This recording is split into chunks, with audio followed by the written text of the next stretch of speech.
오늘 이 아침에 욥기서 3장 말씀을 통하여서 완전한 비워냄이라는 말씀의 제목으로 함께 은혜를 나누기를 원합니다.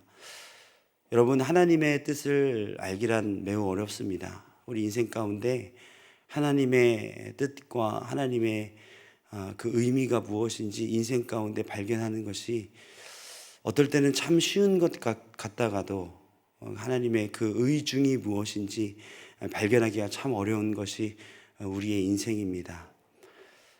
암투병으로 고생하시는 우리 노붓던 수기교회 담임하셨던 김동호 목사님은 이렇게 말씀하셨습니다. 하나님의 뜻을 이해되지 않는 것이 이해가 된다. 다시요.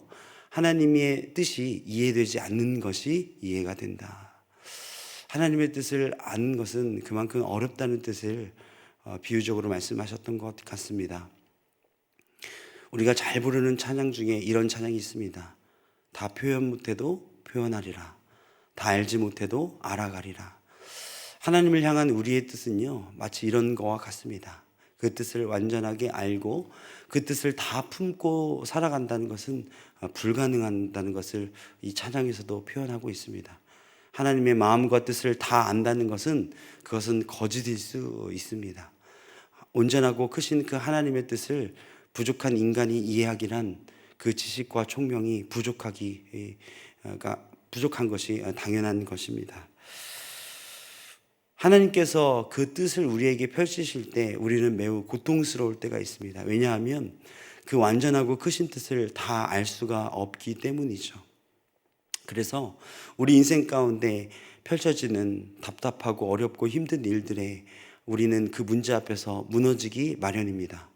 하나님께서 왜 이런 일을 나에게 허락하셨을까?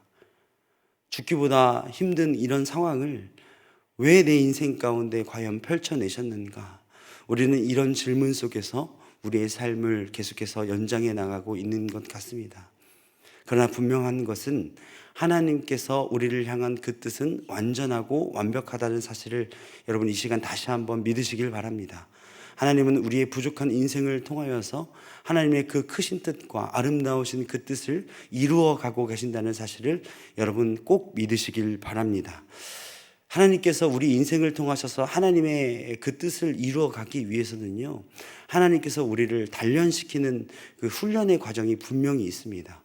하나님은 죄악에 썩어 문드러진 우리의 인생을 그냥 그대로 사용하시는 것이 아니라 하나님이 사용하시기 편하신 방법으로, 하나님께서 사용하시기 좋은 방법으로 우리의 인생을 분명하게 단련시키신다는 그 뜻을 우리가 알고 있어야 된다는 것입니다. 우리가 욥기서 말씀 중에서 가장 잘 알고 있는 말씀, 욥기서 23장 10절 말씀에 나의 갈 길을 다 간 후에 나를 단련시킨 이후에 순금같이 우리를 나오게 하겠다는 그 말씀을 우리는 기억하고 있습니다. 그렇게 나오기 위해서는 하나님께서는 우리 인생을 분명히 단련시키시는데, 오늘 이 욥기 3장에 나와 있는 말씀이 바로 그 첫 단계, 자신을 비워내는 그것들을 우리를 통해서 분명하게 이루어 가신다는 것입니다. 욥기 1장 2장에 보면 욥은 그 큰 고통, 자신의 재산과 자녀들과 그리고 모든 그 고통을 당하면서도 하나님을 끝까지 입술로 범죄하지 않습니다. 그러나 3장에는 마치 다른 사람처럼 자신의 인생을 비판하며 자신이 난 나를 후회하며 빨리 죽기를 원하는 그 입술의 고백들을 나열하고 있습니다. 욥이 당한 일이 마치 만약 제가 당한 일이라면 이 욥의 고백이 오히려 순한 맛 같이 느껴지는 그런 고백입니다. 어쨌든 이 욥의 고백을 통하여서 우리가 하나님께서 우리 인생을 다루어 가실 때 어떤 식으로 다루어 가시는지 좀 같이 함께 보고자 합니다. 우리가 어떤 상처나 어려움이나 우리 안에 골마 있는 그것들을 치료하기 위해서는 우리 안에 있는 그 골마한 것들을 완전하게 제거해 내야 되는 줄 압니다.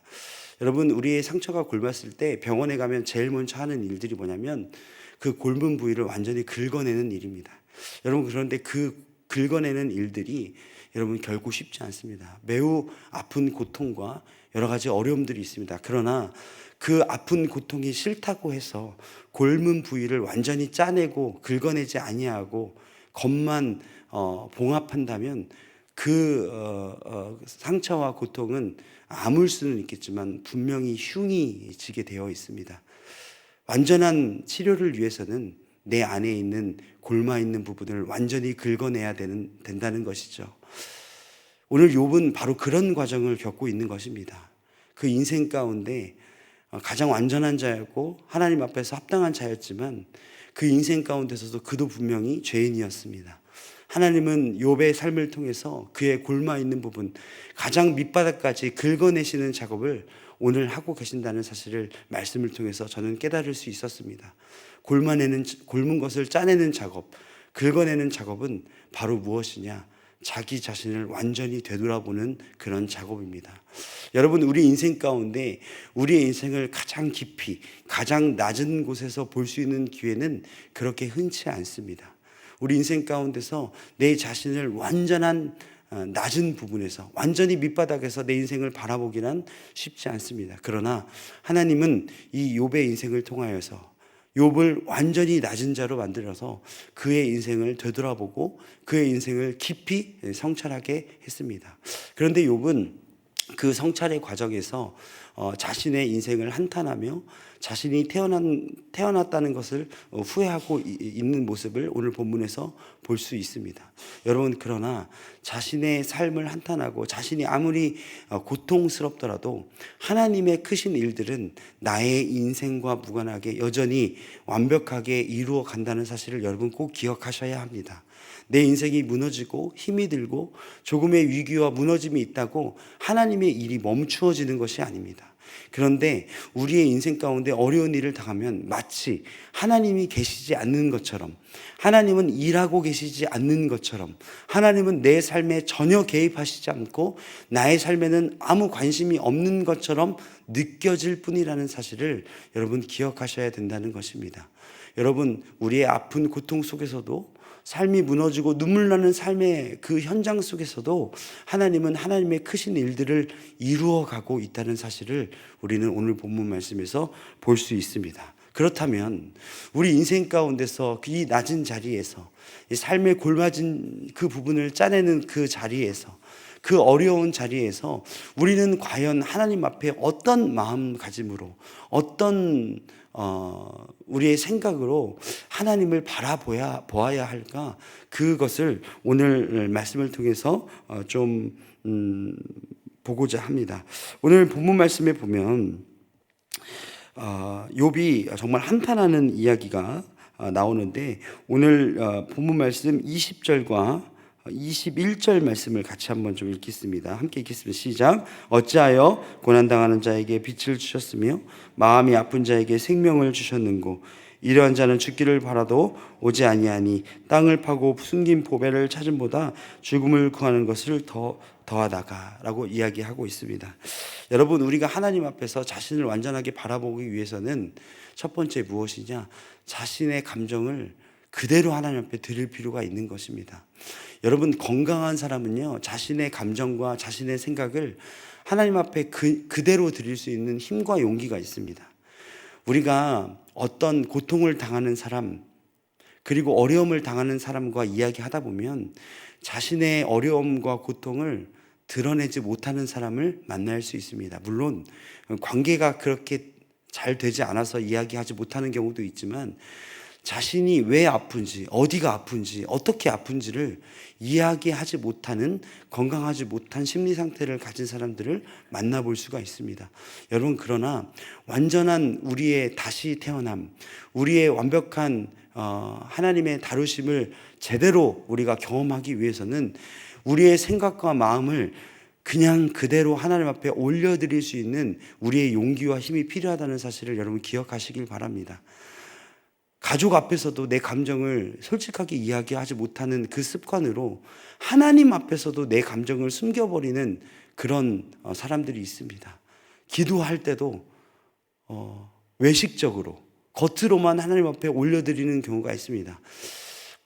우리 몸이 피곤하거나 힘들 때 가만히 우리의 기도의 제목들이나 기도의 내용들을 살펴보면 이게 하나님께 올려드리는 기도인지 그냥 그동안 해왔던 것들을 반복적으로 진행하고 있는지 가끔 헷갈릴 때가 있습니다. 여러분, 그러나 우리의 마음과 생각을 온전하게 그리고 솔직하게 하나님께 올려드리길 하나님께서 원하신다는 사실입니다.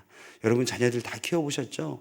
여러분, 자녀들이 무엇인가 실수하고 힘들고 어렵고 학교에서 어려움을 당하고 왔을 때 그것을 아무것도 아니에요, 별일 아니에요, 별일 없었어요 라고 이야기하는 그 모습을 보면 더 가슴이 아픈 겁니다. 오히려 솔직하게 내가 어떤 일을 당하였고 어떤 어려움을 당하였고 이 일 때문에 내 마음이 아프고 눈물이 난다고 이야기하는 그 어린 자녀들이 오히려 더 건강하다고 볼 수 있는 것이죠.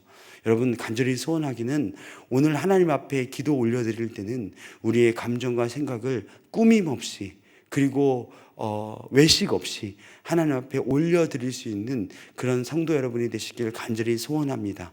우리의 삶을 그대로 올려드리는 것이 하나님과 우리의 관계가 개선되는 첫 번째 단계라는 사실을 꼭 기억하시길 바랍니다. 내 자신의 약함, 부족함, 범죄함, 나의 죄악됨을 하나님 앞에 거짓없이 올려드릴 수 있는 그 첫 번째가 하나님과 나와의 관계 개선의 첫 번째 단추라는 사실을 기억하시길 바랍니다. 두 번째, 그 하나님과의 관계 개선 속에서 두 번째는요, 나의 상태를 바라보는 것이 아니라 하나님의 은혜를 구해야 된다는 것입니다. 여러분, 사람이요, 어려움이 당하고 힘듦을 당하면 자꾸 동굴로 들어가게 돼 있습니다. 그래서 나의 시선과 나의 눈빛이 어디로 가게 돼 있냐?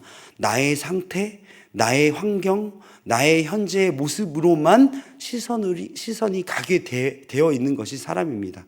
그래서 안 좋은 일을 당하면 그 안 좋은 일로만 바라보는 것이 아니라 내 주변에 펼쳐져 있는 여러 가지 좋은 것들도 안 좋게 보이는 것이 사람의 심리입니다. 그렇기 때문에 우리의 환경 속에서 우리가 두 가지를 해야 되는데, 첫 번째는 문제로 볼 수 있는 힘이 있어야 됩니다. 여러분, 문제를 무엇으로 볼 수 있는 힘이 있어야 된다고요?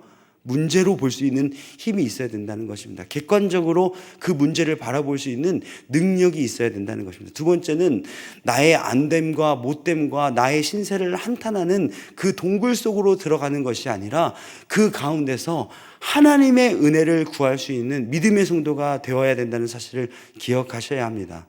여러분, 나의 문제를 바라보고 나의 여러 가지 안 좋은 상황을 보면 오늘 욥도 고백하는 것 같이 이제는 나의 죽음, 계속해서 죽음을 바라는 것입니다. 오늘 읽었던 말씀 중에서도 내가 보석을 땅에서 발견하는 것보다 차라리 내가 죽는 것이 더 기뻐할 것 같다라고 이야기하고 있습니다.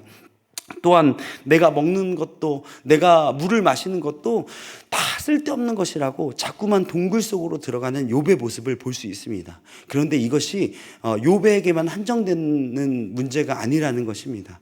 우리가 큰 고통을 당할 때 계속해서 나의 신세와 나의 어려움들만 묵상하게 되어 있습니다. 여러분, 악한 마귀 사탄은 그것을 노리는 것입니다. 하나님은 없습니다. 불행한 내 인생만 바라보게 하는 것이 바로 악한 마귀 사탄의 수법이라는 사실을 여러분이 기억하시길 바랍니다. 그때 우리가 해야 될 일이 무엇이냐? 새벽이지만 한번 따라해 주시길 바랍니다. 눈을 들어 하나님을 바라보자. 여러분, 하나님께서 원하시는 것은 그 문제 가운데 하나님을 바라보게 하시는 것이 궁극적인 하나님의 목적이심을 여러분 꼭 기억하시길 바랍니다. 여러분의 삶 속에서 무엇 때문에 자꾸 동굴로 들어가고 계십니까? 연약한 내 인생을 바라보며 한숨 쉬며 한탄하고 계십니까? 여러분, 그때 나의 눈을 들어 하나님을 바라볼 수 있는 믿음의 성도 되시길 간절히 소원합니다. 마지막으로 여러분, 그 하나님의 은혜를 구하면서 우리가 알아야 할 것은, 깨달아야 할 것은 무엇이냐? 하나님이 나에게 주신 은혜와 그 사랑이 더 크다는 사실을 분명히 발견해야 됩니다. 나의 불행한 것처럼 보이는 인생 가운데, 나의 연약한 인생 가운데 뒤돌아보면 하나님이 주신 은혜가 더 크다는 사실을 여러분 느끼고 아셔야 된다는 것입니다. 우리의 인생이 어려우면 하나님의 은혜는 온데간데 없고 나의 불행한 인생만 남아있는 것이 우리의 인생인 줄 우리가 살아가면서 많이 느낍니다. 여러분, 그러나 우리를 지금까지 인도해 내신 하나님의 그 크신 사랑이 얼마나 큰지는 여러분 다 말로 표현할 수 없습니다. 표현할 수 없습니다. 그 사랑을 바다를 먹물 삼고 하늘을 두루마리 삼아도 다 쓸 수 없는 것이 그 하나님의 놀라운 사랑과 은혜인 줄 여러분 믿으시길 바랍니다. 이제 11월입니다. 곧 있으면 추수감사절이 이제 다가오는 감사의 계절입니다. 우리 인생 가운데 계속 안 되는 그것만 바라보면 감사할 것 하나도 없습니다. 여러분, 내 인생을 바라보십시오. 사실 별로 감사할 것이 없는 것처럼 느껴집니다. 매일 반복되는 그것들, 말도 잘 안 듣는 우리 자녀들, 잘 풀리지 않는 나의 인생들, 나의 건강, 나의 여러 가지 안 되고 관계 속에서 얽혀있는 매일매일 한숨 짓는 그런 모습이 아니라 하나님께서 지금까지 지켜오셨고 내가 붙들 수 있는 하나님이 계시다는 것만으로도 우리에게는 은혜와 감사의 조건인 줄 여러분 믿으시길 바랍니다. 말씀을 정리하겠습니다. 우리의 여러 가지 인생 가운데 하나님께서는 우리와 동행하길 원하십니다. 그런데 우리의 인생이 힘들고 어려우면 우리가 마치 하나님이 없는 것처럼 살아갈 때가 참 많이 있습니다. 그런데 하나님께서는 우리와 관계하고 싶으셔서 우리와 친밀하게 지내고 싶으셔서 우리의 고름짜내기를 하고 계신다는 사실을 여러분 기억하시길 바랍니다. 그 고름짜내기는 그 단계가요 고통스럽고 아픕니다. 그런데 아프다고 그냥 상처만 바늘과 실로 꼬매버리면 흉이 지게 되어 있습니다. 여러분, 지금 하나님께서 여러분의 고름을 짜내는 그 고통 속에 혹시 걸어가고 계십니까? 좀 아파도 완전히 짜내십시오. 완전히 걷어내 버리십시오. 완전히 긁어내 버리십시오. 그래야 그 상처가 완전히 아물고 그 이후에 흉이 나지 않는 것입니다. 하나님과의 관계 속에서 우리가 하나님과의 그 삶 속에서 단련받고 계시다면 여러분 좀만 힘내시길 바랍니다. 그 이후에 하나님께서 여러분의 인생을 다루시고 쓰시기 위해서 여러분들을 다루시고 있다는 사실을 이 아침에 기억하시면서 오늘도 힘내시고 기도하실 때 우리의 감정과 생각을 온전하게 그대로 올려드리는 사랑하는 성도 여러분 되시길 간절히 소원합니다. 기도하시겠습니다.